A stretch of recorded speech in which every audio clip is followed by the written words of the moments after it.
हरिओम.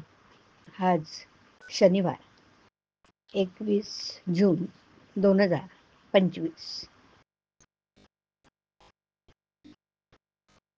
जागतिक योग दिन. ज्येष्ठ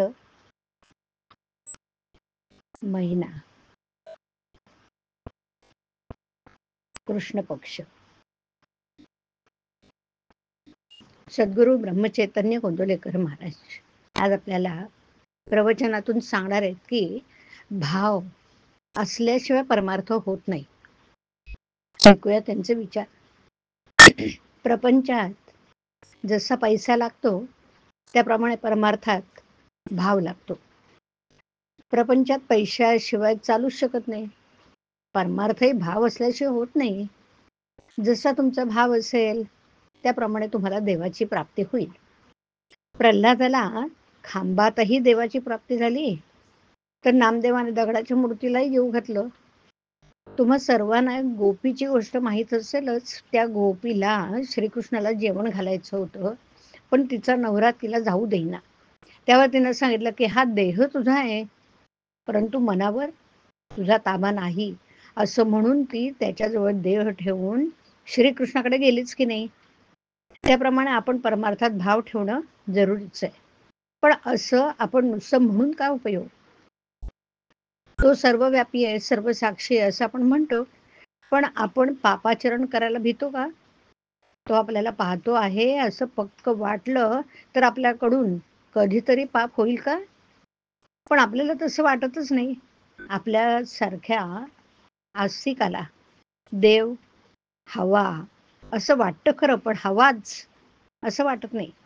आपल्या प्रपंचाच्या मदतीसाठी देव हवा असं वाटतं, प्रपंच असावाच असं आपल्याला वाटतं, आणि भगवंत मात्र असला तर बरा असं वाटतं. याच्या उलट भगवंत असावाच आणि प्रपंच असला तर बरा असं वाटायला पाहिजे.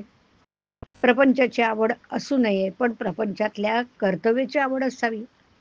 देहाने ते कर्तव्य करावं आणि मनाने मात्र अनुसंधान ठेवावं. ज्या गोष्टी आपल्या मनाला खातात त्या न केल्या की आपण आपल्या विकारांवर ताबा येईल ना. भगवंताच्या देखत आपल्याला करायला लाज वाटणार नाही अशीच कृती आपण करावी. ज्यांना व्याप आहे ते लोक रडतात आणि ज्यांना व्याप नाही तेही लोक रडतात. मग सुख कशात आहे? पैसा सुख देतो का? पैसा मिळवणं कठीण, मिळाला तरी तो कायम राहील का याची शाश्वती नाही. पैशाप्रमाणेच इतर सर्व वस्तूंची गोष्ट आहे. सर्व सुखे असा प्रपंचात कोण आहे? प्रत्येकाचे काही ना काहीतरी गाऱ्हाणं आहेच. प्रत्येकाला आशा वाटते की मी उद्या आजच्यापेक्षा सुखी होईन. तो कधी पूर्ण सुखी होत नाही, त्याचं गाऱ्हाणं कधी संपत नाही. प्रपंचातल्या सर्व वस्तू ह्या नाशिवंत आहेत, दुःखरूप आहेत. म्हणूनच प्रपंच असत्य आहे हा अनुभव प्रपंच देतो. त्या अनुभवाने प्रपंचात जो आसक्त होत नाही तो सुखी. अनुभव विसरून जो आसक्त होतो तो दुःखी. सुख हे समजुतीमध्ये आहे आणि भगवंताचं होणं हीच समजूत तेवढी खरी आहे. प्रपंच अनासक्तीने आणि आनंदाने करणे हाच परमार्थ. हरिओम. हरिओम तत्सत. हरिओम.